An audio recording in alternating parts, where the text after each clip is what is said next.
Bonsoir mesdames et messieurs et bienvenue pour ce deuxième hors-série de French Big Ballers, deuxième preview consacré au deuxième tour qui va venir face aux Houston Rockets. Un podcast exceptionnel, dispositif exceptionnel puisque nous ne serons que deux à échanger sur cette nouvelle bataille de post-season. Adrien ayant un concours de lancer de scooter dans le Vieux-Port, je ne suis donc ce soir accompagné que de Nas. Nas, comment ça va ? Salut Clément, moi ça va très très bien, du coup comme tu disais, sans Adri. On va essayer de lui faire honneur en sortant de la bonne analyse précise et de bonne qualité. Voilà. Et avant de passer à Houston, je te propose qu'on revienne un peu pendant quelques minutes sur le tour précédent face à Portland, puisque après avoir pris le premier match qui se résumait à qui fournira la pire adresse longue distance entre les deux équipes, et on a réussi à la perdre. Mais après cela, Los Angeles a déroulé son basket pendant à peu près 3 matchs, dont en deux blow-out. Ouais. La série a se fini sans Damian Lillard, sans envie aussi côté Lakers, mais ce qui n'empêche pas ces derniers de s'imposer sur le score de 4-1. C'est ça. Petit dernier match, ouais, effectivement, petit closing de cette série. Ouais, petit coup d'accélérateur en défense pendant le troisième quart-temps et après LeBron et AD qui finissent le travail dans le quatrième. C'est ça. À noter que faut quand même marquer d'une pierre blanche puisqu'on a quand même enfin réussi un pronostic Nas. On avait tous dit 4-1 et ça s'est dit 4-1. Voilà, ça passe. Très bien, on va pouvoir se la péter, j'espère rincer au prochain tour parce que exactement. On a vanné tout le monde. Exactement. Que dire sur cette série ? Déjà pour commencer, il faut quand même soulever un bon point positif de cette équipe, c'est la défense qu'elle a montré, j'ai pas envie de dire sur les 5 matchs. Le premier match a pas été un match horrible défensivement. Ça a été nul en termes d'adresse, mais défensivement c'était quand même en place. Mais tu vois, quand tu as une équipe qui en face défend très très mal et que toi tu as une équipe qui au contraire défend très très bien, même si l'attaque ne vient pas sur le premier match, il suffit que certaines têtes se réveillent. Je pense à KCP par exemple qui a mis ses tirs dans la série, mais aussi Anthony Davis évidemment qui lui festival quoi, 3 points, mi-distance, poste bas, poste haut, il a tout fait. Il y a aussi Danny Green qui s'est réveillé aussi à l'instant de 3 matchs. Un cinquième match plus compliqué pour lui, mais les 3 matchs avant, sur la série, il était à presque 40% à 3 points, donc il s'est écroulé sur le dernier. Mais voilà, c'est vrai qu'on en avait discuté un peu en conversation privée, à quel point c'était rageant de perdre ce premier match, puisqu'en fait on était avec une adresse catastrophique et on était toujours dans le match dans le quatrième quart-temps et on laisse ça filer dans les dernières minutes. Grave. En vrai, on n'était pas si loin de ça du sweep finalement. Et c'est évidemment après, on shoot à combien sur ce match ? On shoot à 15,6% à 3 points, je crois. C'était du 5 sur 32, il me semble, à 3 points. Enfin, c'était une catastrophe et c'était une honte même, faut le dire. Et en plus que les 3 points, c'est aussi le nombre d'occasions et de rebonds offensifs qu'on prend, le nombre de claquettes qu'on rate au cercle. Et, même les secondes chances où on maîtrise habituellement, on s'était trouvé, que ce soit Eddie, Ward ou Maggie. Donc c'était vraiment un cadeau pour Portland et Portland qui a su saisir sa chance et ne pas sortir sur un sweep comme d'autres. Exactement. Si je pouvais dire un dernier petit truc pour conclure sur cette série face à Portland, je dirais aussi que on a eu des petites peurs entre guillemets au match 1. Alors on l'a pas du tout montré sur le compte, mais moi je sais que personnellement il y avait eu des retours médiatiques avant que les playoffs commencent qui parlaient d'un LeBron peut-être un peu fatigué psychologiquement de pas voir ses proches, etc. Et qu'en gros il avait plus vraiment la tête aux playoffs et plus la tête à la compétition, sans vraiment, en faisant totale abstraction de ce qui s'est passé par rapport à Black Lives Matter, etc. Moi je parle uniquement de sa famille et tout. Et au début je me suis fait un peu peur et puis après je me suis dit en fait quand on les a vus dérouler ensuite on s'est dit non en fait ça va très très bien. Et il faut savoir d'ailleurs que les familles des joueurs, certains proches des familles des joueurs ont été autorisés à rentrer dans la bubble et leur arrivée dans la bubble a coïncidé avec le retour du boycott de Black Lives Matter qui a eu lieu juste avant le match 5, si je me souviens bien. C'était ça. Ouais, voilà. Du coup, non, plus de peur que de mal finalement. Je pense que LeBron est motivé. En fait, AD est un joueur de play-off. Il va falloir qu'on en parle par rapport à cette série face aux Rockets, Clément. Mais AD est un joueur de play-off. Il s'était déjà bien montré face aux Blazers à l'époque avec Nola, quand il les avait sweepés.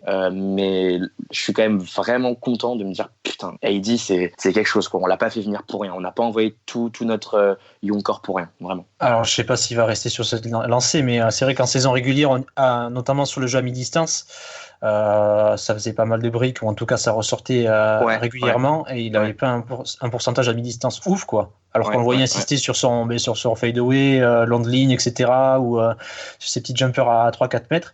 Et là, je pense qu'à un moment donné, avant le game 4, avant le game 5, du coup, après le game 4, il y a une stat qui est sortie, l'autre il était à plus de 55% à mi-distance. C'était la folie.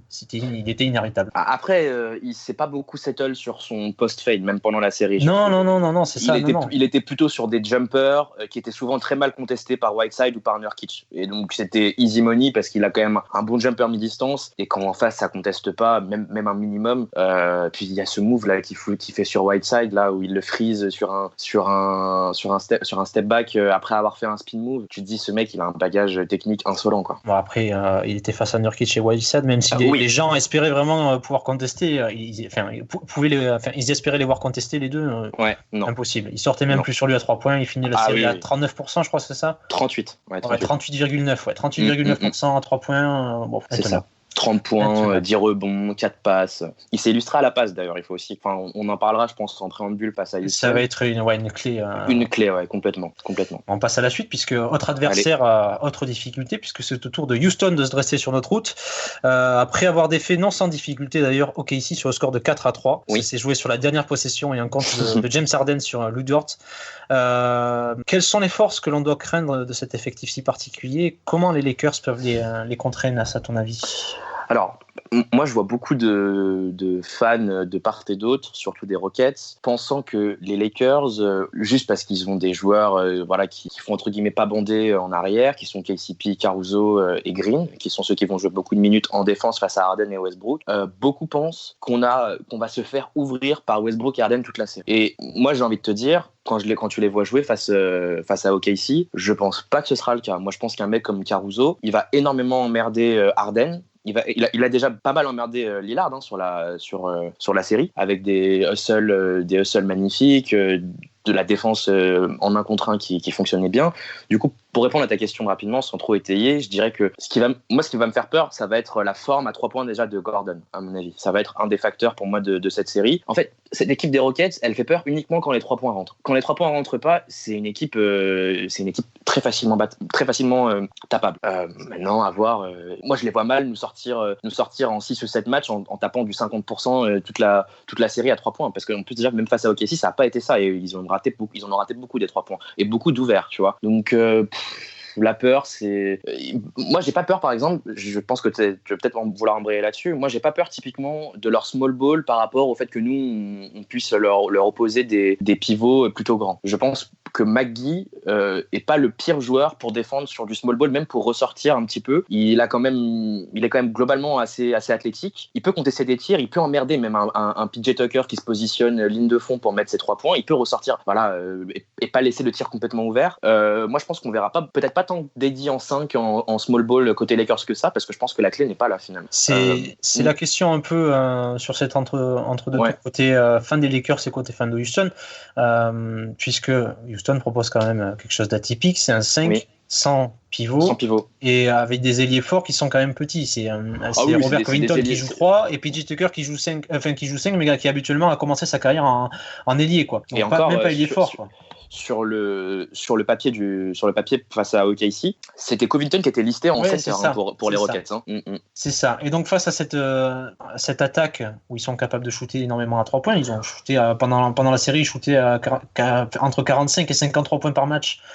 Sans une réussite exceptionnelle. Non, sans une réussite beaucoup de tirs étaient générés et la crainte quand tu as un effectif comme ça avec beaucoup de petits et beaucoup de mobilité, c'est notre effectif à nous qui comporte à chaque fois 2 gros big men avec AD en 4 et McGee en 5. Et tu te dis que forcément il faut jouer small ball et s'adapter à Houston. Mais l'inverse est-il vrai? Est-ce que ce serait pas plutôt à Houston qui est derrière nous et qui est une équipe qui tourne moins bien à s'adapter justement à nous? Mais bien sûr, moi je pense qu'on va voir, ça paraît dégueulasse dit comme ça, mais à mon avis on va voir des milieux de Tyson Chandler. D'ailleurs on en a vu en saison régulière sur les 3 matchs contre nous. Je crois qu'ils ont déterré Tyson Chandler qui avait dû jouer 5 minutes toute la saison juste pour le faire jouer contre nous, parce que ça va être dur pour eux d'arrêter AD et McGee dans la peinture. Ils ont personne pour les arrêter hormis Chandler. McGee il va sauter sur tout le monde, il est plus grand que tout le monde, il va sauter sur tout le monde. AD, ils sont même pas capables de contester ses tirs. Covington, ok, parce qu'il a un sacré talent défensif, donc même s'il est plus petit qu'AD, il peut le gêner un petit peu, mais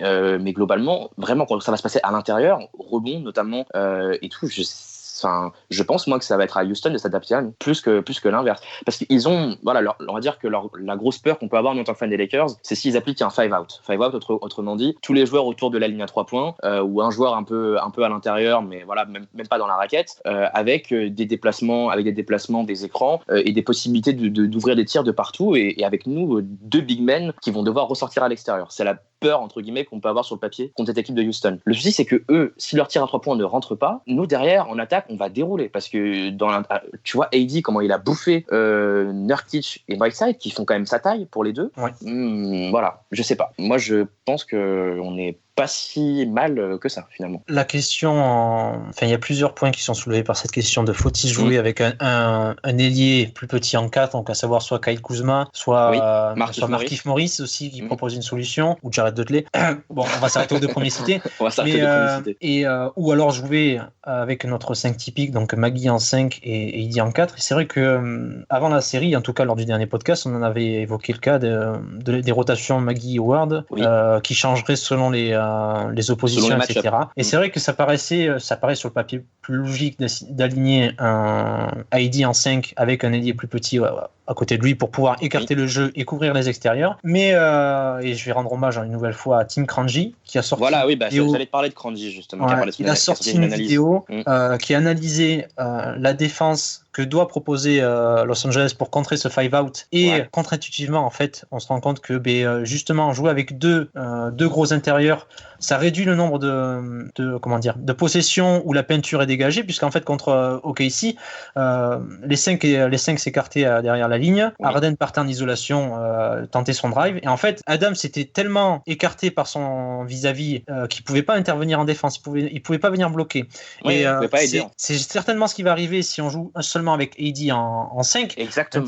Si Markieff peut aider en rim protection, mais c'est pas pareil, c'est pas du tout pareil par rapport à Maggie et Dwight, quoi. Ouais. Et donc il avait sorti des stats dont je ressors comme ça, mais en gros 63% des possessions avec un seul big sur le terrain, 63% des possessions offensives de Houston, ils arrivaient à dégager la peinture pour que Harden ou un autre arrive à driver, et ensuite ça kick dans les corners, etc. Et avec 2 bigs, ça tombe à 23%. Et en fait, tu te rends compte que tout part d'Harden. C'est logique, c'est leur meilleur joueur. En 1 contre 1, il est quasiment intenable. Nous, le seul qui peut essayer d'opposer une résistance, ça va être Caruso, puisque au niveau de la défense extérieure, c'est notre meilleur défenseur en isolation, en tout cas sur le backcourt.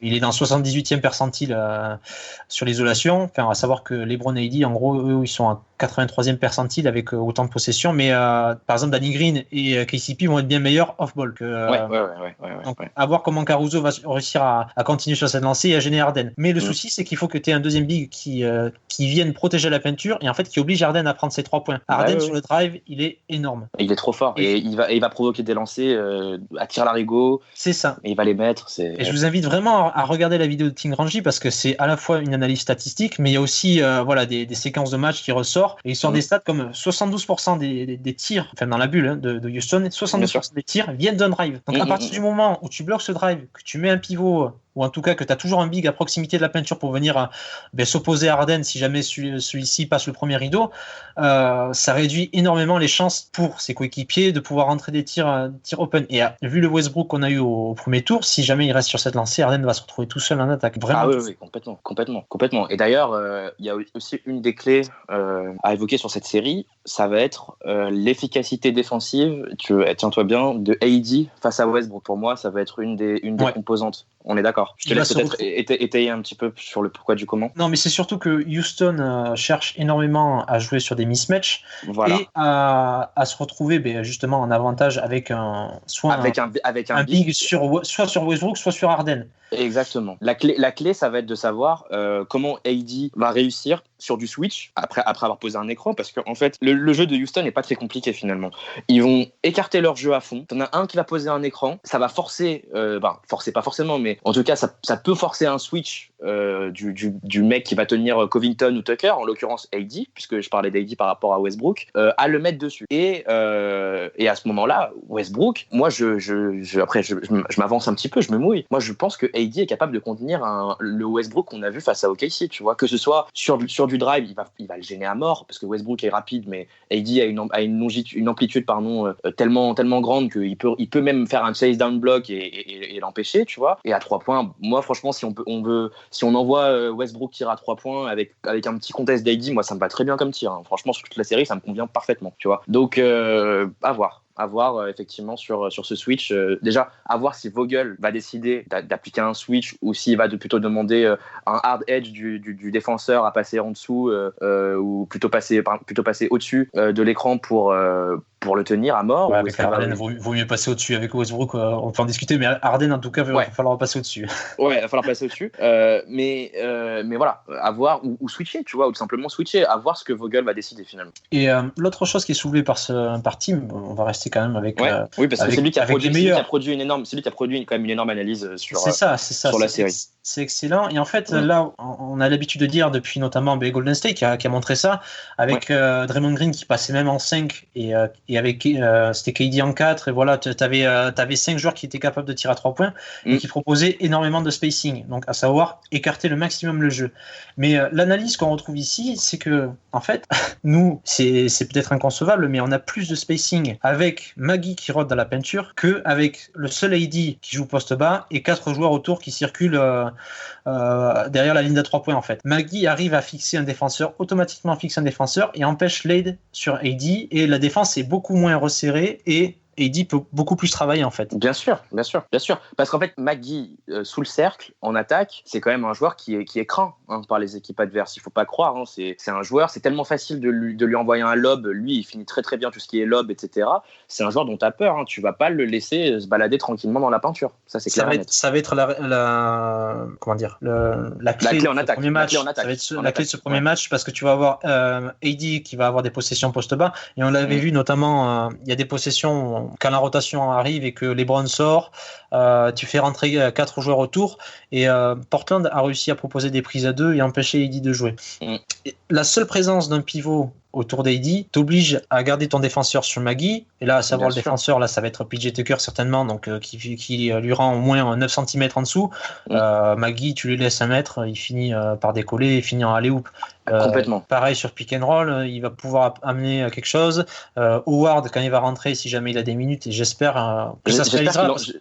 J'espère qu'il en aura aussi, parce qu'il a gêné Portland d'ailleurs aussi sur la série. Les quelques fois où il a joué, il les a emmerdés. C'est ça. En fait, j'ai un peu peur de ce premier match, c'est qu'on en tire d'énormes conclusions. Si ça se passe mal sur ce premier match, qui tente tout de suite de mettre AD en 5 et de jouer avec 4 joueurs autour, ça va vraiment être important ce premier match, que les 2 pivots soient à leur niveau et pourrissent les rotations de Houston. Et force finalement en fait Houston à s'adapter en nous foutant du Tyson Chandler. Mais moi, si on me fout du Tyson Chandler, si on me fout du Tyson Chandler, moi je suis très content. Il n'y a pas de souci. Foutez-moi du Tyson Chandler, tu vois, tous les matchs. Il n'y a pas de problème. 20 minutes par match, tu vois. C'est ça le truc, complètement. Je suis d'accord avec toi.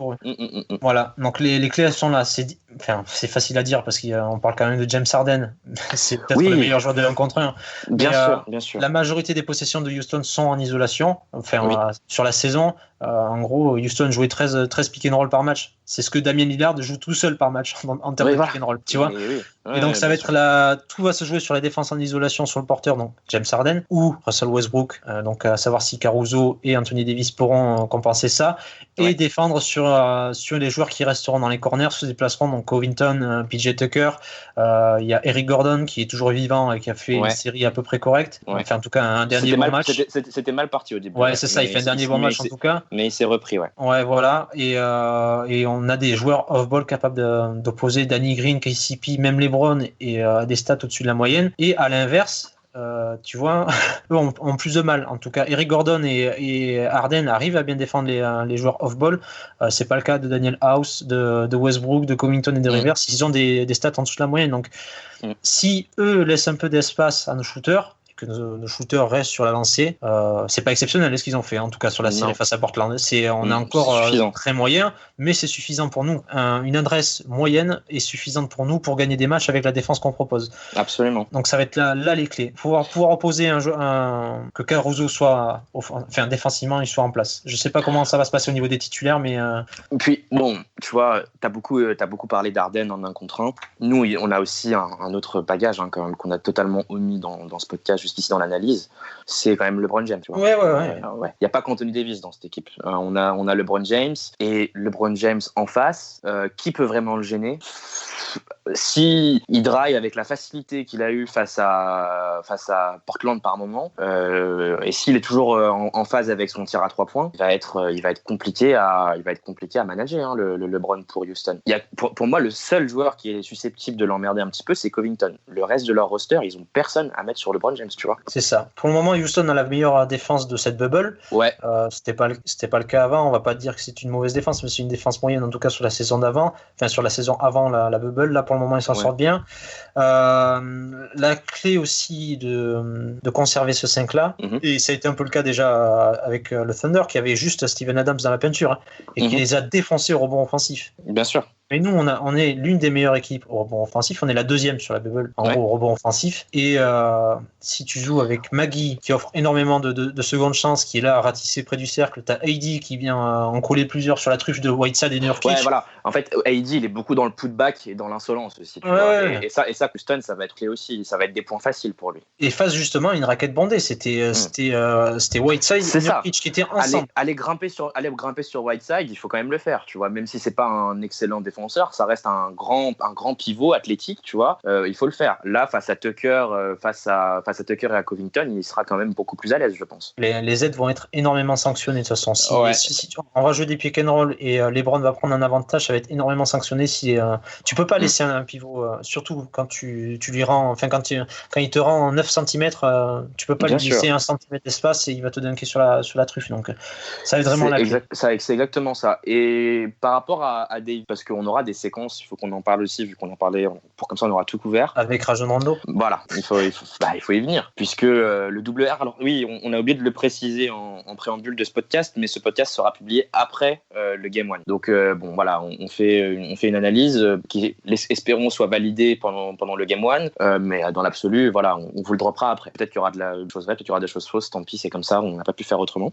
Maintenant, par rapport à Rondo... Le mec qui annonce en 2-20, c'est Rondo qui fait un double-double, voilà. 60% à 3 points, vous l'aurez noté. Allez, on a Rondo, du coup, qui va être sur le retour, et qui, espérons, franchement, moi ça, à la rigueur, vas-y, je pourrais m'accommoder d'une vingtaine de minutes avec Anthony Davis, mais espérons qu'il ne joue pas avec LeBron. Moi, voilà, c'est tout ce que j'espère sur cette série, parce que, espérons qu'il ne joue pas tout court en réalité, parce que ça va être un sacré handicap pour défendre sur le backcourt de Houston.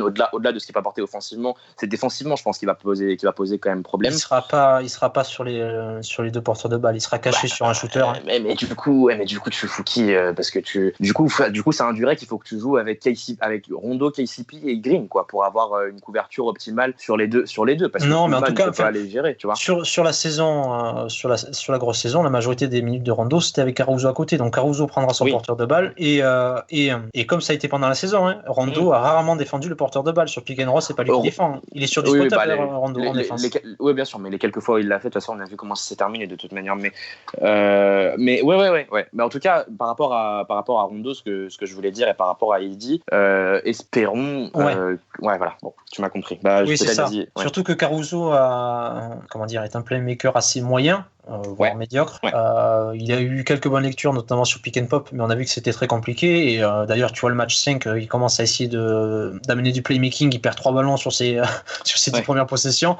Et c'est là que Rajon Rondo peut apporter. En tout cas, il est toujours excellent dans la passe et créer une occasion pour son coéquipier. Après, il le fait quand même parfois, tu vois, avec pas tout le temps super bien, mais parfois il le fait quand même avec brio. Il faut le souligner. Il a signé quelques jolies assists quand même pendant la question, en tout cas, nous nous, quand on critique Rondo, la question n'a jamais été de savoir s'il était un bon ou un mauvais passeur. Oui, parce qu'on sait que c'est plutôt un bon passeur dans l'absolu. Et un bon créateur, mais est-ce qu'il savait utiliser le ballon de manière efficace, de manière efficiente? Et c'est pas toujours le cas.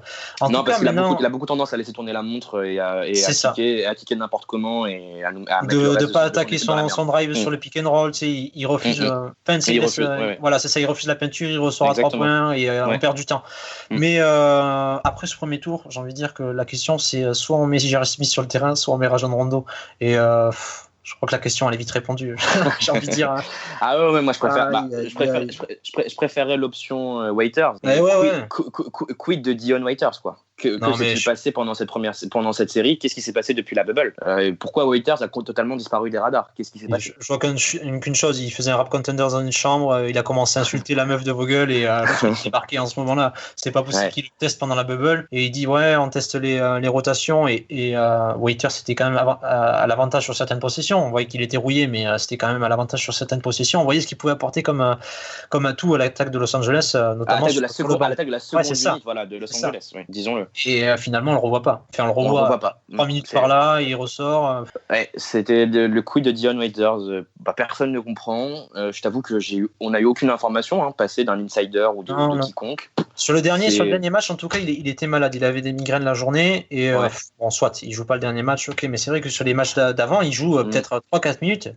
J.R. Smith, il en joue 15 par match. C'est ça. Mais d'ailleurs, même sur le match 1, on avait besoin de rien d'autre que de scoring dans ce match 1 qu'on perd, tu vois. Et c'est le match où ils ont remis de Dion Waiters. Moi, j'ai trouvé que c'était un choix pas super élégant de la part de Frank Vogel. Je veux dire, il y a des fois des analystes, tu les vois comme le nez au milieu de la figure. Tu vois que ton équipe, elle est en panne totale de scoring. Les tirs ne rentrent pas, l'inspiration à l'attaque est pas super là et tout. Qu'est-ce que ça coûte de te mettre du Dion Waiters pendant 10-15 minutes? Franchement, ça te coûte rien. Honnêtement, tu vois, quand ton équipe tire médiocrement, ça te coûte rien, autant essayer. Après, maintenant on gagne, voilà, c'est toujours pareil, quand tu gagnes, la critique, on change pas une équipe qui gagne, ça c'est clair et net. Mais elle n'est pas forcément adaptée. Maintenant, c'est vrai que si on perd, peut-être qu'on pourra soulever cette question de pourquoi signer Dion Waiters et donc le prendre en tant que playmaker et ne finalement pas le faire jouer sur le tour alors que Rajon Rondo est blessé encore et logiquement il te manque un playmaker dans la seconde unité. Complètement. Voilà. Je pense qu'on a fait le tour. Un joueur à suivre de ton côté, que ce soit Houston ou côté Lakers.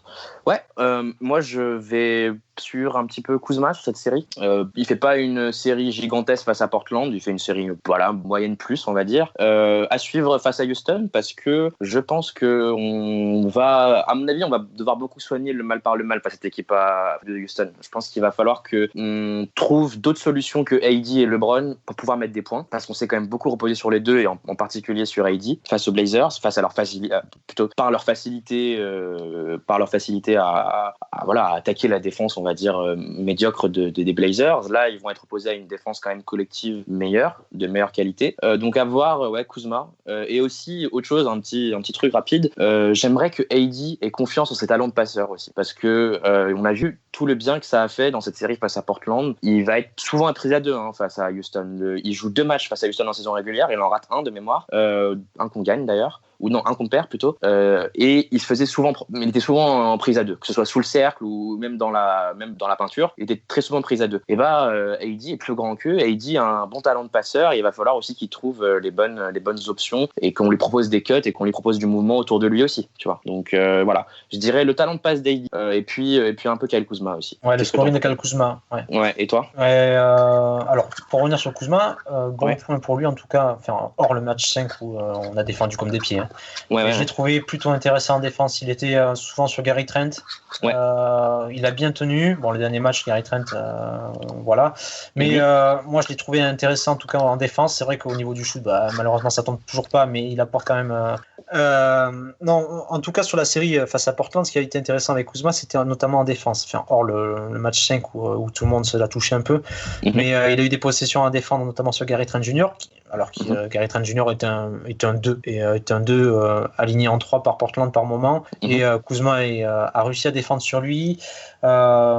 À voir est-ce qu'il pourra faire pareil sur Eric Gordon notamment. Ouais, ça va être carrément. le troisième joueur à bloquer en fait, Eric Gordon. Oui, ça va être leur troisième joueur à bloquer. Tout à fait. Et comme tu dis, apporter des possessions, même si c'est pas à 3 points, apporter des possessions à l'intérieur, notamment sur des pick and roll ou en tout cas des drives. Sur des bons cuts aussi, parce que des fois il en sort des jolis. Il a été capable d'en faire, d'apporter des solutions à LeBron notamment quand LeBron avait la balle dans les mains. Ouais. Donc à suivre. Moi, le joueur, comme je l'ai dit un peu en amont de ce podcast, ça va être McGee. J'attends de voir comment Javel McGee va peser sur l'attaque et la défense de Houston. On a aussi de voir comment Vogel va l'utiliser aussi en termes de minutes, en termes de rotation, etc. Ça va être la question à $1 million, quoi. J'espère que si ça se passe bien dans les premières possessions, il va accélérer, qu'on n'a plus un McGee qui se contente de 15 minutes par match. Enfin, même si ça passe bien, mais il n'a pas le cardio pour en jouer 35, le McGee. Ouais, c'est ça. Mais il peut facilement en jouer 20-25, c'est clair. Exactement. Donc j'attends de voir comment il peut sanctionner ce déficit de taille de Houston, puisqu'en fait on voit l'avantage de ce jeu avec 5 petits, avec énormément de mobilité et cette capacité à écarter le jeu, mais la grosse difficulté pour eux, ça va être de défendre sur des big men. Et si Maggie, qui a quand même un certain toucher, qui a pu finir au cercle plusieurs fois, continue sur cette lancée-là, ils vont avoir du mal. Ça va être compliqué pour eux. Ah bah ouais, complètement. Ils vont avoir du mal, carrément. Ils vont devoir ressortir comme je sais même pas comment il s'appelle, Hartenstein et Chandler. Ouais. Ça va être compliqué pour eux. Ok, j'aurais bien aimé demander à Adrien, mais bon, Adrien n'est pas là pour son joueur, malheureusement. Ton pronostic, Nas?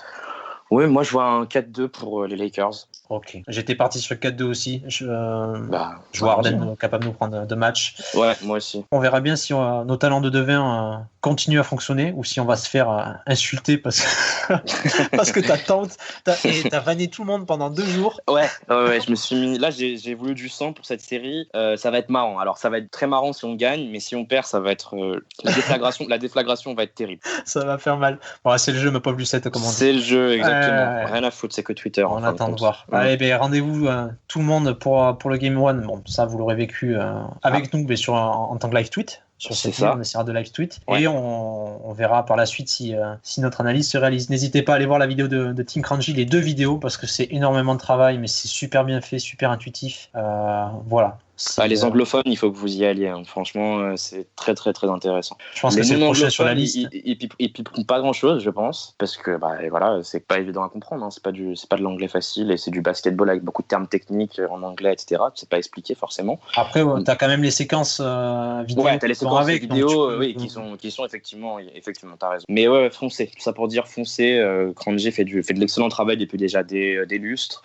C'est d'ailleurs toujours avec un assez grand étonnement qu'on ne le voit pas démarrer une saison dans le stade des Lakers parce qu'il a largement le bagage tactique pour y être en tout cas. C'est le prochain. Lakers Finroom a déjà signé son contrat chez les Lakers. C'est le prochain sur la liste. C'est le prochain qu'on va pistonner pour l'envoyer aux Lakers. Très bien, mais on se retrouve peut-être pour un 3e podcast pour une finale ou pour une élimination. Une finale de conférence. C'est ça, une finale de conférence contre Denver. Contre les Clippers. C'est compliqué pour Denver là pour le coup. Allez, bonne soirée à tout le monde. Bonne soirée à tous, merci de nous avoir écoutés. Ciao.